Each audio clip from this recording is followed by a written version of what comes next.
Hello प्यारे बच्चों, कैसे हो आप सब लोग। उम्मीद करता हूँ आप सब लोग अच्छे होंगे और अपने अपने घर में सुरक्षित होंगे।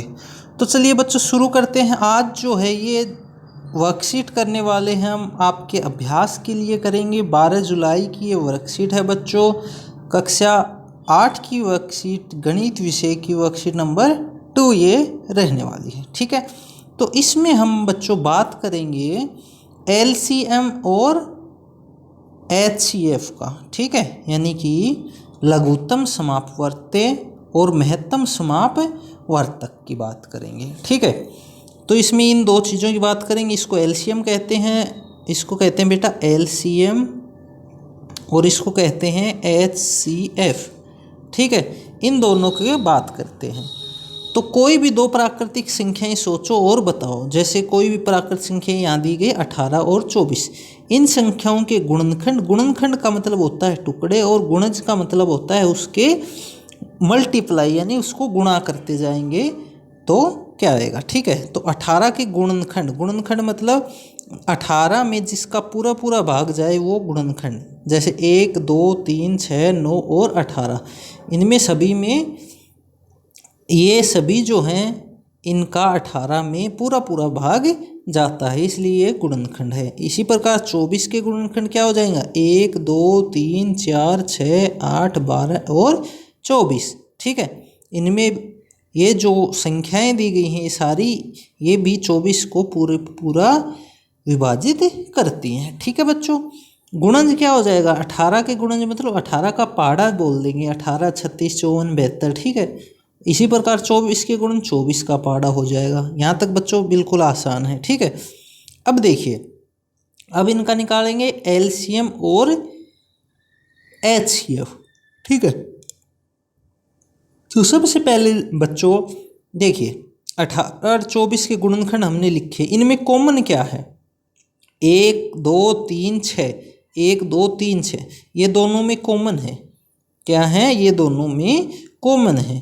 तो 18 और 24 का महत्तम समापवर्तक क्या हो गया बच्चों, HCF क्या हो गया, 6 हो गया, क्योंकि सबसे बड़ी हम लेते हैं, हाईएस्ट लेते हैं। ठीक है, महत्तम यानी सबसे बड़ा, सामान्य जो गुणनखंड होता है वो हम इसमें लेते हैं। ठीक है, HCF में 6 का जो भाग है वो 18 में भी चला जाएगा और 24 में भी चला जाएगा। ठीक है, इसी प्रकार 18 और 24 के सामान्य गुण जिसमें देखते हैं, ये सामान्य है 72 144 216। ठीक है, ये इसके क्या हैं, सामान्य गुणज हैं। ठीक है, तो बच्चों LCM में क्या करते हैं, सबसे छोटा कॉमन जो गुणज है वो देखते हैं। तो सबसे छोटा कॉमन गुणज क्या है, 72, यानी कि ये ऐसी संख्या है जिसमें 18 का और 24 का दोनों का पूरा पूरा भाग चला जाता है। ठीक है, गुणज में सबसे छोटी संख्या देखते हैं जिसमें दोनों संख्याओं का पूरा पूरा भाग चला जाए, तो उसको क्या कहते हैं, LCM यानी लघुत्तम समापवर्त्य। और इसमें बड़ी से बड़ी सामान्य जो गुणनखंड होता है वह संख्या लेते हैं जो इन दोनों संख्याओं को आसानी से विभाजित कर दे। ठीक है, ये हो गए आपके LCM और HCF। ठीक है, इसकी एक दिया गया है LCM और जो आपका HCF और LCM के लिए कुछ अन्य विधियां हैं, जिसमें से एक है अभाज्य गुणनखंड विधि। ठीक है, जैसे ये 18 है तो इसको अभाज्य गुणनखंड के रूप में लिखते हैं। सबसे पहले 2 का भाग देंगे 9, फिर 3 का देंगे 3 3, तो इसके अभाज्य गुणनखंड क्या हो गया बच्चा, 2 3 और 3। इसी प्रकार 24 के क्या हैं, 2 2 2 और 3, तो ये हो गए इसके अभाज्य गुणनखंड। ठीक है, अब इनमें देखते हैं, कॉमन देखते हैं बच्चों क्या क्या है, 2 है और 3 है। ठीक है, तो ये क्या है, कॉमन है। तो बच्चों HCF निकालने के लिए 2 गुणा 3 कर लेते हैं, ये क्या हो गया इसका, HCF हो गया, महत्तम समापवर्तक इसका बच्चों हो गया। ठीक है, अब LCM निकालने के लिए जो दोनों संख्याओं के सभी वो हैं, ठीक है, सभी गुणनफल, जैसे इसका दिया गया है 1 गुणा 2 गुणा 2 गुणा 2 गुणा 3। ठीक है, ये है, और गुणा 3। देखते हैं इसमें कितने बार है 3, 2 बार है, तो 3 हमने 2 बार ले लिया। ठीक है, यहाँ 2 कितनी बार है 3, तो 3 बार 2 ले लिया, और एक बार है ज़्यादा से ज़्यादा ये ले लिया। तो इन सब को गुणा करेंगे तो क्या आ जाएगा, 72 आ जाएगा। तो ये इसका क्या हो जाएगा, लघुत्तम समापवर्त्य हो जाएगा। ठीक है बच्चों, नेक्स्ट देखते हैं आगे कुछ क्वेश्चंस दिए गए हैं। तो इनमें क्या करना है, निम्नलिखित संख्याओं के गुणनखंड बताइए। गुणनखंड क्या मतलब क्या होता है, इसको हम तोड़ेंगे कैसी संख्याओं में, ऐसी संख्याएं जो 9 को पूरा पूरा भाग दें। तो गुणनखंड 1 हो जाएगा, 3 हो जाएगा और 9। 1 का भी पूरा पूरा भाग जाता है, 3 का भी और 9 का भी। ठीक है, इसी प्रकार 13 का क्या हो जाएंगे, 1 और 13 इसके गुणनखंड हो जाएंगे। 16 की करेंगे तो बेटा 1, 2 का भी पूरा पूरा भाग जाएगा, 4 का भी जाएगा, 8 का भी जाएगा और 16 खुद का भी जाएगा। ठीक है, इसी प्रकार 22 के करेंगे तो 22 की क्या 1 हो जाएगा, 2 का पूरा पूरा जाएगा और 11 का इस भी पूरा पूरा जाएगा। 50 के करेंगे तो बेटा 1 का जाएगा, 2 का, 5 का भी इसमें पूरा पूरा भाग जाएगा, 10 का भी जाएगा और 25 का भी पूरा पूरा भाग जाएगा। तो ये सब क्या हो जाएंगे, इसके गुणनखंड हो जाएंगे। ठीक है, आप अपनी कॉपी में इसका अभ्यास करेंगे। अब निम्नलिखित संख्याओं के पहले 12 गुणज बताइए।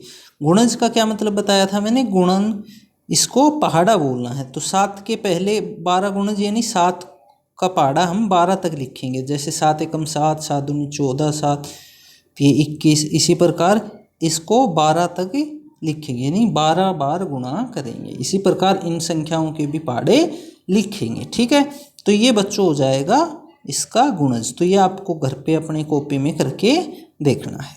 ठीक है, अगला है प्रथम 5 प्राकृतिक संख्याओं का सबसे छोटा सामान्य गुणनखंड। तो प्राकृतिक संख्याएं बच्चों कौन सी होती हैं, जो 1 से शुरू होती, 1, 2, 3, 4, 5, 6, 7। यहाँ दिया गया है प्रथम 5 प्राकृतिक। तो प्रथम 5 1, 2, 3, 4 और 5, ये प्रथम 5 प्राकृतिक संख्याएं हो गई। ठीक है, इनमें सबसे छोटा सामान्य गुणनखंड, तो सबसे छोटा सामान्य गुणनखंड क्या है, 1 है, जिसका इन सभी संख्याओं में भाग चला जाएगा। ठीक है, तो इसका आंसर हो जाएगा 1। आगे क्वेश्चन दिया गया है बच्चों, किन्हीं 2 प्राकृतिक संख्याओं के कितने सामान्य गुणज हो सकते हैं। गुणज मतलब उसके कितने गुणा कर सकते हैं, यानी जैसे हम पहाड़ा बोलते हैं उस प्रकार गुणज मतलब उसके मल्टीप्लाई। ठीक है, तो इसका क्या आंसर आ जाएगा बच्चों, इसका आंसर आ जाएगा अनंत। ठीक है, 2 प्राकृतिक संख्याएं मान लीजिए मैंने 5 और 10 ले ली, तो इनके कितने सामान्य गुण हो सकते हैं बेटा, कितने भी हो सकते हैं। जैसे 10 हो गया, 20 हो गया, ठीक है, 30 हो गया, ये काफ़ी सारे हो सकते, कितने भी हो सकते हैं इनके गुणज। गुणनखंड पूछता तो कम होते, बट गुणज इनके अनंत हो सकते हैं। ठीक है, आगे दिया गया है निम्नलिखित संख्याओं के महत्तम समापवर्तक और लघुत्तम समापवर्त्य ज्ञात करें। ठीक है, तो इनका क्या करेंगे देखते हैं। 3, 8, 3 और 8 का पहले 3 और 8, 3 का गुणनखंड करेंगे तो 1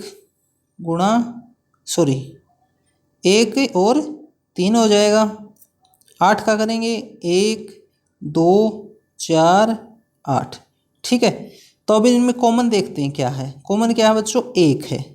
ठीक है, अभाज्य गुणनखंड विधि हम लगा रहे हैं यहाँ, तो 1 कॉमन है, तो इसका क्या आ जाएगा, HCF क्या आ जाएगा, महत्तम समापवर्तक क्या आ जाएगा, 1। इसी प्रकार अगर इसकी बात करें LCM की, तो LCM में हम क्या करते हैं, सभी संख्याएं जो हैं उनका गुणा कर देंगे।